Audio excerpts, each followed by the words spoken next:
ನಮಸ್ಕಾರ ಸ್ನೇಹಿತರೆ, ಹೇಗಿದ್ದೀರಾ ಎಲ್ಲರೂ? ನಾನು ತುಂಬ ಚೆನ್ನಾಗಿದ್ದೀನಿ, ನೀವು ಕೂಡ ತುಂಬ ಚೆನ್ನಾಗಿದ್ದೀರಾ ಅಂತ ಭಾವಿಸ್ತೇನೆ.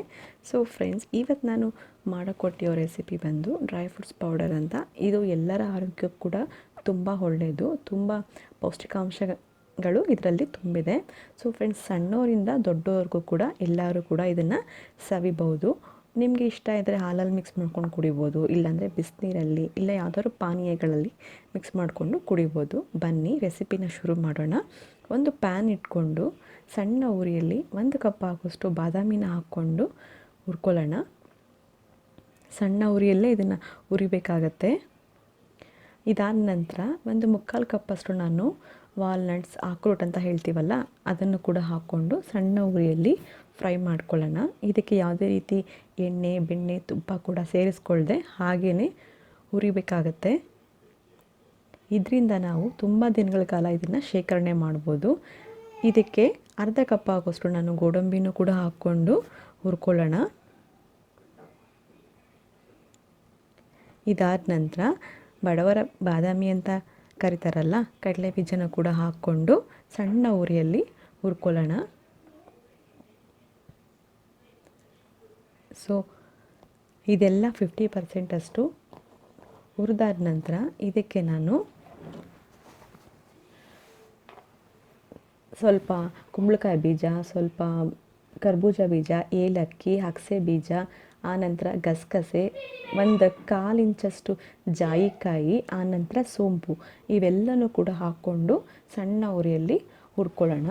ಸೊ ಫ್ರೆಂಡ್ಸ್, ಜಾಯಿಕಾಯಿ, ಸೋಂಪು ಹಾಕ್ಕೊಳ್ಳೋದ್ರಿಂದ ಒಳ್ಳೆ ಫ್ಲೇವರ್ ಸಿಗುತ್ತೆ. ಆನಂತರ ಡೈಜೆಷನ್ ಕೂಡ ಚೆನ್ನಾಗಾಗುತ್ತೆ. ಅದಕ್ಕೋಸ್ಕರ ನಾನು ಇದನ್ನು ಆ್ಯಡ್ ಮಾಡಿದ್ದೀನಿ.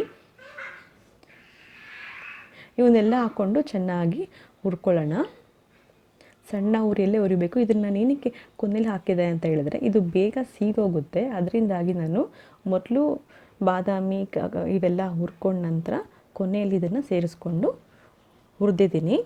ಇದಾದ ನಂತರ ಒಂದು ಪ್ಲೇಟ್ಗೆ ಶಿಫ್ಟ್ ಮಾಡಿಕೊಂಡು ತಣ್ಣಗಾಗಲು ಬಿಡಬೇಕಾಗತ್ತೆ. ಇದನ್ನು ತಣ್ಣಗಾದ್ಮೇಲೆ ನಾವು ಮಿಕ್ಸಿ ಮಾಡಬೇಕು. ಸೊ ಫ್ರೆಂಡ್ಸ್, ಈಗ ಇದು ಕಂಪ್ಲೀಟಾಗಿ ತಣ್ಣಗಾಗಿದೆ. ಬಿಸಿಯಲ್ಲೇ ಹಾಕೋದ್ರಿಂದ ಇದು ಪೌಡರೆಲ್ಲ ಮುದ್ದೆ ಆಗುತ್ತೆ. ಹಾಗಾಗಬಾರ್ದು ಅಂತ ತಣ್ಣ ಮಾಡಿ ಮಿಕ್ಸಿ ಮಾಡ್ಕೊಳ್ಳೋಣ. ಇದನ್ನೆಲ್ಲ ಒಂದು ಮಿಕ್ಸಿ ಜಾರ್ಗೆ ಶಿಫ್ಟ್ ಮಾಡಿಕೊಂಡು ಇದನ್ನು ಮಿಕ್ಸಿನ ಆನ್ ಆಫ್ ಮಾಡಿಕೊಂಡು ತರಿಯಾಗಿ ಇದು ರುಬ್ಕೊಳ್ಳೋಣ. ಇಲ್ಲಾಂದರೆ ಒಂದೇ ಸಲ ಹೈ ಸ್ಪೀಡಲ್ಲಿ ರುಬ್ಕೊಳ್ಳೋದ್ರಿಂದ ಮುದ್ದೆ ಆಗಿಬಿಡತ್ತೆ. ನೀವು ನೋಡ್ಬೋದು ಚೆನ್ನಾಗಿದ್ದು ಪುಡಿಯಾಗಿದೆ. ಇದನ್ನು ಫ್ರೆಂಡ್ಸ್ ತಣ್ಣಗಾದ ನಂತರ ಒಂದು ಏರ್ ಟೈಟ್ ಕಂಟೈನರಲ್ಲಿ ಹಾಕಿಟ್ಕೊಂಡು ನೀವು ತಿಂಗಳಾನ್ಗಟ್ಟಲೆ ಇದನ್ನು ಸ್ಟೋರ್ ಮಾಡಿಕೊಂಡು ಏನರಲ್ಲಿ ಬೇಕಾದರೂ ಬಳಸ್ಕೊಂಡು ಉಪಯೋಗಿಸ್ಬೋದು. ಸೊ ಎಕ್ಸಾಂಪಲ್ಗೆ ಹಾಲಲ್ಲಿ ಮಿಕ್ಸ್ ಮಾಡಿಕೊಂಡು ಮಕ್ಕಳಿಗೆ ಕೊಡ್ಬೋದು. ಇಲ್ಲ ಹಾಲು ಕುಡಿಯೋಲ್ಲ ಅನ್ನೋದಾದರೆ ದೊಡ್ಡವರು ಯಾರೇ ಆಗಿರ್ಬೋದು ಬಿಸಿನೀರಲ್ಲಿ ಮಿಕ್ಸ್ ಮಾಡಿಕೊಂಡು ಕುಡಿಬೋದು. ಆನಂತರ ಮಕ್ಕಳಿಗಾದರೆ ರಾಗಿ ಗಂಜಿಗಳಲ್ಲಿ, ಪಾಯಸಗಳಲ್ಲಿ, ನಂತರ ಹಲ್ವಾಗಳಲ್ಲಿ, ಇನ್ನು ಈ ಥರ ಸುಮಾರಷ್ಟು ಈ ರೆಸಿಪಿಗಳಲ್ಲಿ ಈ ಪೌಡರ್ನ ಮಿಕ್ಸ್ ಮಾಡಿಕೊಂಡು ಬಳಸ್ಬೋದು. ನಾವು ಒಳ್ಳೊಳ್ಳೆ ಅಡುಗೆಗಳನ್ನ ತಯಾರಿಸ್ಬೋದು.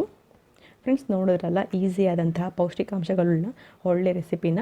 ಈ ರೆಸಿಪಿ ನಿಮ್ಗೆ ಇಷ್ಟ ಆದರೆ ಲೈಕ್ ಮಾಡಿ, ಶೇರ್ ಮಾಡಿ, ಸಬ್ಸ್ಕ್ರೈಬ್ ಮಾಡಿ ಆ್ಯಂಡ್ ಕಮೆಂಟ್ ಮೂಲಕ ನಿಮ್ಮ ಅಭಿಪ್ರಾಯನ ತಿಳಿಸಿ ಫ್ರೆಂಡ್ಸ್.